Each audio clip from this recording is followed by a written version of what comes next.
1, 2, 3, 4. I declare a thumb war. If you want to see the finish of this match, subscribe now. Turn notifications on. What is going on, C2 wrestling fans? Snowden, another Friday Night Smackdown review coming your way.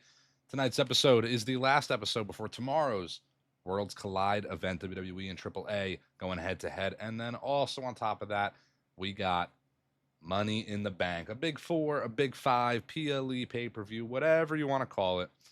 I'm excited for the entirety of tomorrow's shows. I know there's been a lot of discourse online. This isn't great, but SmackDown was an absolute blast tonight. I think we got a lot of great action. I think we got a lot to look forward to going into both Worlds Collide and Money in the Bank. So I want to get right into it. The top of the show tonight, we got Monday Night Raw.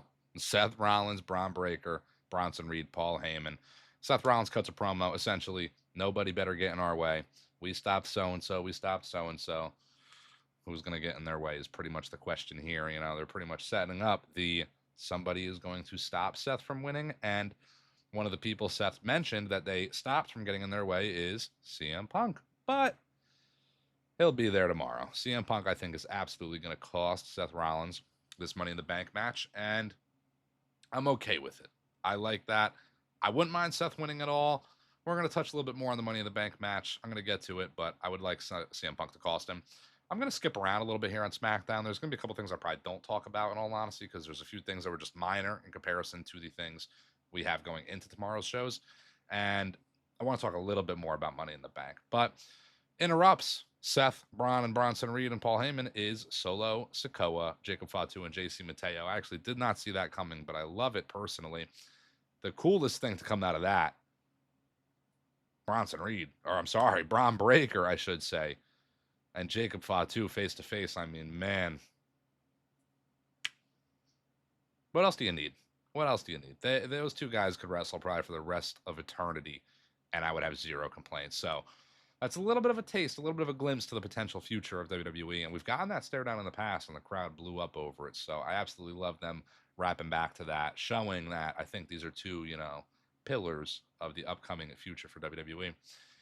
Right as that's going down, though, Jimmy Uso attacks JC Mateo, bumps him into Jacob Fatu, and then we get the match, Jimmy versus JC Mateo, in which Jimmy gets the win. Cool. That's the tension, of JC and Fatu. That's really more the point there. I'll take it. We had, following that, a couple more matches, Zelina Vega versus Piper Niven. I like that Chelsea's still involved there with the Women's U.S. title. Cool. I'm glad she's not out, especially with the injury. I'm glad she's still being used. Want her to get the belt back, but it looks like they're really setting up Julia to not win Money in the Bank, but for Julia to win the U.S. title probably at SummerSlam. Maybe a triple threat. Julia, Chelsea Green, Zelina Vega. I can see them going that route. LA Knight cuts a promo following that match, and LA Knight's time, man. John Cena might say this, but LA Knight's time is now. LA Knight pretty much cuts a promo on everybody in the Money in the Bank, talks a little bit about them, and then he has a match with Aleister Black. Aleister Black loses the match via DQ by technicality after Seth and crew come out and disrupt the entirety of the match, take out LA Knight and crew. And this is where I want to talk a little bit about Money in the Bank, where Solo Sikoa, LA Knight, Seth Rollins, Penta, El Grande Americano, and Andrade. I mean, that's a stacked Money in the Bank card. I see all the discourse online, the good and the bad. Any one of these 6 guys win the briefcase, and we go home happy as fans. Nobody should be shitting on Solo Sikoa potentially winning the briefcase. Nobody should be shitting on Seth Rollins potentially winning the briefcase. Penta, El Grande Americano, Andrade, everybody's a good option here. But this, I really think, is LA Knight's time. If not now with LA Knight, then when with LA Knight? I don't think it ever happens if it doesn't happen now. There's a story to be told for a lot of people in this match. I already talked a little bit about Seth Rollins kind of getting screwed by CM Punk. I think that's the route they go there with Seth Rollins. Therefore, Seth Rollins probably does not win the Money in the Bank. Could he still? Yeah, he could. I mean, he does have some people behind him. Bronson Reed, Braun Breaker, they could come out and help him win. So I'm not ruling it out, but how do you further CM Punk and Rollins? How do you set them up for the match at SummerSlam? That seems inevitable at this point. That's how CM Punk costs Seth Rollins. Maybe CM Punk finds himself in the King of the Ring tournament as well. And then maybe Seth Rollins calls CM Punk, and that sets up the match. We'll see where they go there. On the flip side, you got Penta, and then you got El Grande Americano, who have clearly been feuding. Chad Gable has a match at Worlds Collide as well. So not the night prior, the afternoon prior, Chad Gable will be in the ring. Penta in the ring a little bit later on alongside El Grande Americano. I can see something going on between them two that causes neither of them to win the match. I can envision a mask versus mask match coming at SummerSlam. And in all honesty, how do you not do that at this point? I'm not opposed to El Grande Americano, that gimmick running on for a bit longer because it's been so good. Hell, I would love El Grande Americano to win the Money in the Bank. I think El Grande holding the Money in the Bank and then facing Penta mask versus mask at SummerSlam and then losing the mask but revealing it was Chad Gable, that helps with a good storyline of the Money in the Bank. Now, Chad Gable's Money in the Bank winner. We get it. We love the gimmick El Grande, but Chad Gable being on top, I can't complain with that. That would be incredible. Andrade, a little bit of a dark horse in this men's Money in the Bank. Kind of the guy that's not really in a feud any which way. LA Knight, not necessarily either, despite tonight's attack and whatnot. But Andrade, I mean, who could complain again? I know I keep saying that, but all this talk, all these weeks, where's Andrade? They're not using Andrade. They're not doing enough with him. Now he's in the Money in the Bank, and he could win it. If he were to win it, I don't want to see a single person bitch and moan about that. Now, I did mention during that whole spiel, they announced King of the Ring. They announced a King of the Ring tournament and a Women's Queen of the Ring tournament with the semifinals and finals culminating in Saudi Arabia, Night of Champions. Winners of each match get World Heavyweight or WWE Championship title matches at SummerSlam. Very interesting layer into SummerSlam. Who wins the King of the Ring? Who wins the Queen of the Ring? A lot of options. I think for Queen of the Ring, I think they might go Jade. I think they are, I don't want to say eyeing up a quick Jade title win, but I think there's maybe a story to be told there with Jade, Naomi, maybe winning the Money in the Bank. I can see that route. Bianca finds herself involved to some degree still. I can envision it. The men's is a little bit tougher for me to really pick. Jey Uso's World Heavyweight Champion. Seth doesn't win the briefcase. Maybe gets screwed by Punk. Maybe Seth is in the tournament. Gets screwed again by Punk. Sure, then who goes against Jey at SummerSlam? If not Seth, is it Gunther again? Gunther gets the shot on Monday.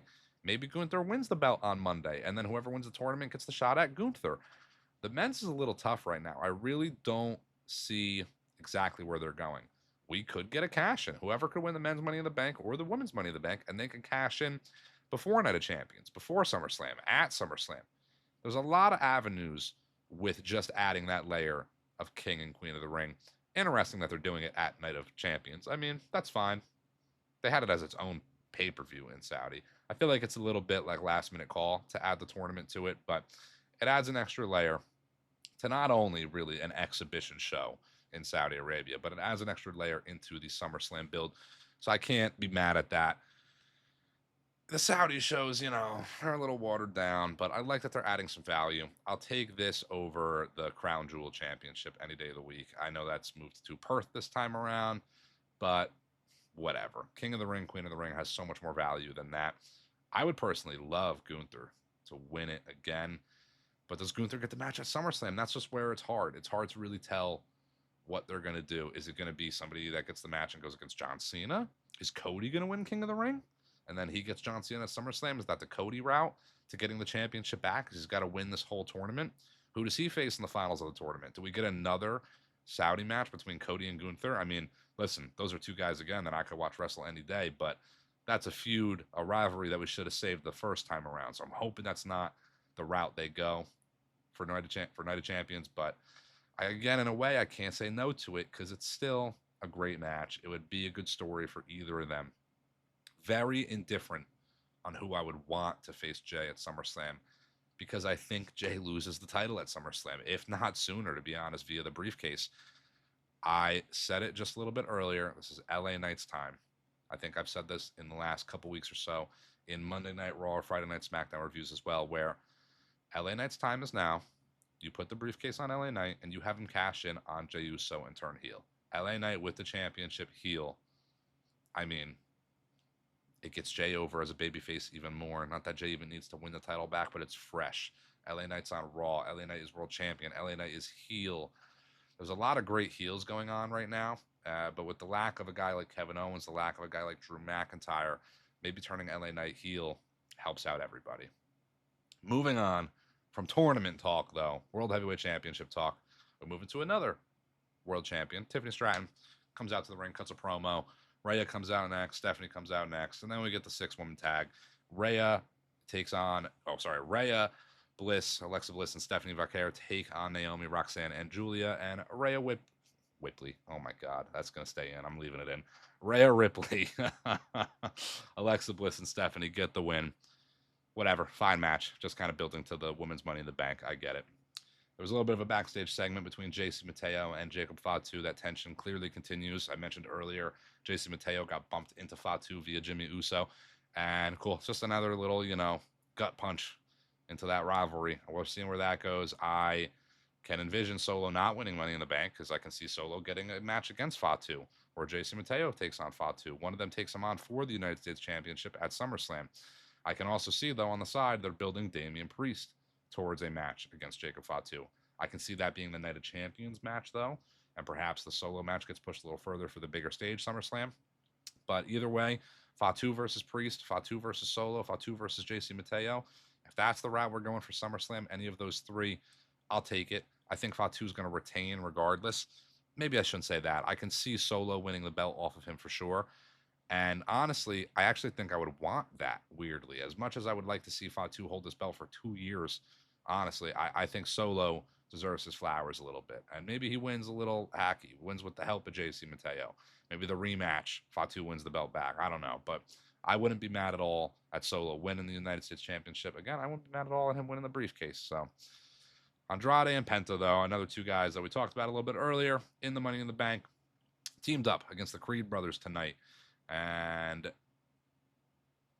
Seth and crew come out again. And, they take out Andrade, they take out Penta. And we're looking at Cody and Jey now coming to the ring. And it looks like they're going to confront this new crew. Seth Rollins, Bronson Reed, Braun Breaker, Paul Heyman. And it goes to commercial break, and they leave the ring. Now it's just Cody and Jey out there. And, hey, fine, is what it is. But they kind of got my hopes up a little bit. Wanted to see that little tit for tat. But Cody and Jey are out in the ring. And after that, here comes the last real champion, John Cena, gets to the ring as his announcement is being made by the new announcer in SmackDown, which I could prefer a different announcer. Logan Paul comes to the ring, attacks Jey from behind. A couple finishers get hit on Cody and Cena. Cody cuts a little bit of a promo to the ring. Some AAs to Jey, some AAs to Cody, a pulverizer, knockout punches, frog splashes to both guys. I liked it, actually. I actually enjoyed that tonight because I think Cena and Logan find themselves in a spot where even though Cena cut a promo after the fact, get right to it. There's no reason to talk. Let's beat the shit out of these guys. We're heels. Screw wrestling. We're ruining wrestling. We're the last real champion. This is a future world heavyweight champion, Cena says. I didn't need them to come out and have another back and forth. That adds a little bit more tension into the tag match tomorrow that Jey and Cody are now just on fire. They're fired up. They just got the shit kicked out of them by Cena and by Logan Paul. So, that adds that a little bit of an extra layer to the match tomorrow. So I'm looking forward to that. 4-match card, Money in the Bank. Oh, I did want to talk Cena acknowledging the We Want Truth chants, kind of spinning it into a little twist of his own. But, man, that's going to make those We Want Truth chants go wild for the next few weeks. People are going to be chanting like crazy at Cena.